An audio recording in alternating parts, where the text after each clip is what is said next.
Welcome to the All About You podcast. My name is Sheila and I am your host. In this podcast, I invite people to tell their stories of their travels, hobbies, and passions. These podcasts are also now available on my All About You YouTube channel. So if you have a story to tell, please contact me on allaboutyoupodcast@yahoo.com and let's tell your story. Welcome to the All About You podcast, and I'm very excited to bring you this series of mini episodes about Pierre's travels around the globe. And in this episode, we are travelling to the Netherlands. So Pierre, welcome back and let's go travelling. Well, Sheila, thank you very much. Glad to be back again. And the Netherlands. I started there in 1986 after Oman. A little bit a surprise because normally as Shell International you are employed in other countries than your base country. Why the Netherlands? Colleagues of mine from Oman, they went to Holland and they knew how I worked in Oman, and this one person had to reorganize the local oil company. The local oil company in Holland is called de NAM, the Nederlandse Aardoliemaatschappij. So there was an operating company, 50% shares with Shell and 50% shares with Exxon. And that company had to be reorganized. It had to be split into business units. Chris was his name. He said, well, you have to come over, you have to help me with organizing this company. But I was working there in Oman. So for the first months I went over. The family stayed in Oman. And then we realized that it is a really big job. So the whole family changed to Holland. So we moved to Holland and I helped him with restructuring the company. But it was a big surprise because I didn't know how the labor force, how the people work in Holland. You were used to, if you had a good idea, you discussed it with a few people, let's go this way, let's go do that. Then that happened. No argument about it. But in Holland, you have a very rigid system. If you have an idea or you want to bring something new in a company, that company has a kind of labor, you call it a labor representatives, who has a say in the day-to-day activities of like the that trade company. Unions, we would probably call it. It is not a union, it is every company that is in Holland. Every company who has more than 100 employees must have a representative in the board. So I was starting there, let's do this, offshore, let's put 3 offshore platforms together, man one offshore platform, and Soon I realized it is not possible. It wasn't going to be that easy. No, you have to propose, and then it is suggested, and the representative, the labor force has to discuss it with their band. With everybody else, yeah. So that is a lengthy exercise. So that was for me an eye-opener. And then, the second thing is, I was used that after work in the countries that you go with other expat families, do beach. And in Holland, that is not the case. You work, and after work, you have to go to the supermarket or watch television at 8 o'clock for the news. So a very different lifestyle then. Very different lifestyle.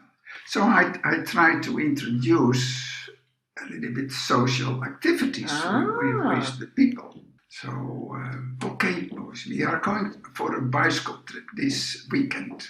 Now, the first time that I initiated it, maybe 3 or 4 people joined. So, But then, bit by bit, I got a group of 40, 50 people. Wow. With the employees, with the families, and we did a bicycle trip to one of the islands in Holland, Texel, is the north of Holland. And it was a 2.5-day trip. So Friday afternoon, we departed on the bicycle to Den Helder, took the boat, the ferry to that island, and I made a kind of puzzle trip. Yeah. And we stayed in a hostel, and it was fun. And immediately you notice that at the work floor as well.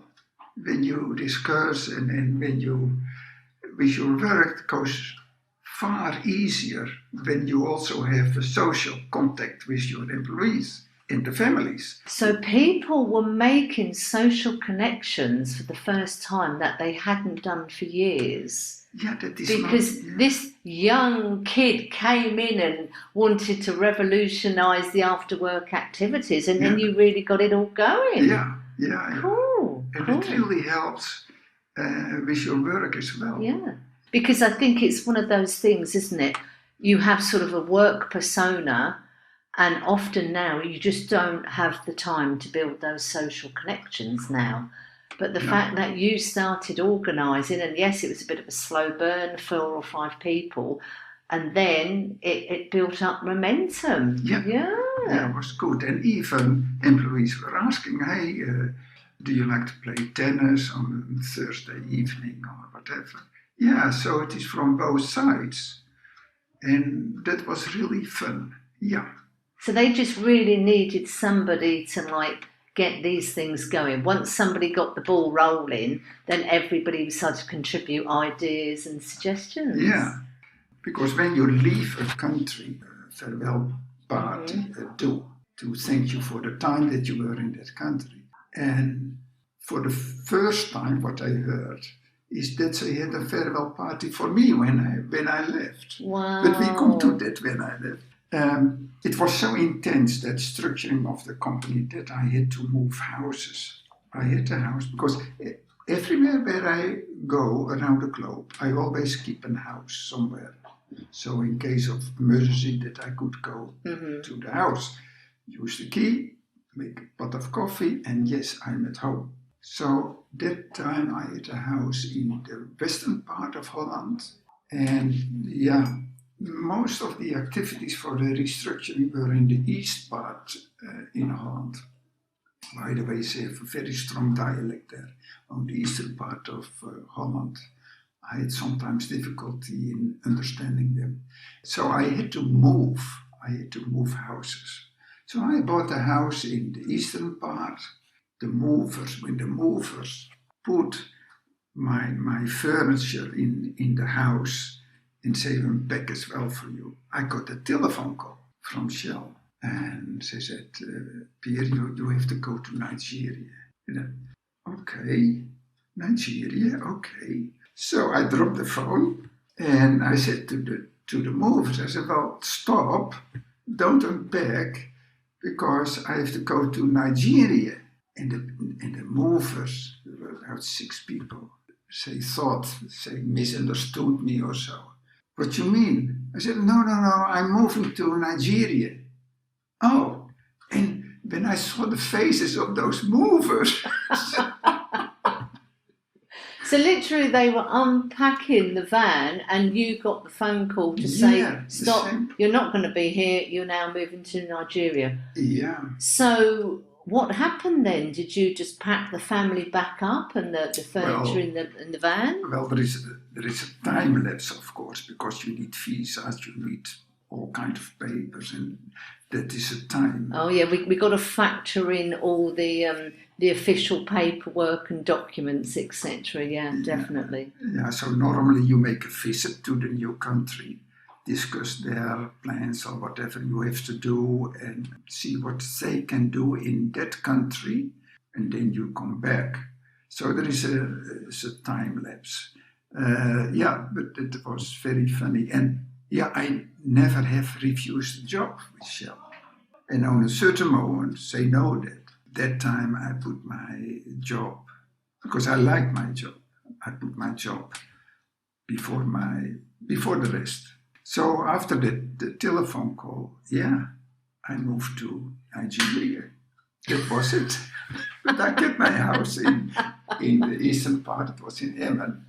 is my refugee house, my base house. Yeah. How did the social scene go then in Netherlands? I mean, is it still alive and kicking? I don't know.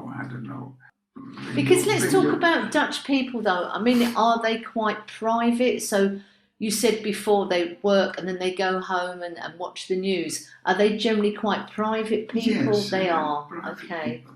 They have their own friends, but not so much with people where they working with. Yeah. That was my opinion of the Dutch. Yeah, I think that's absolutely brilliant. So that was the end of the Netherlands, and we left the Netherlands in January 1990. And where do you go next?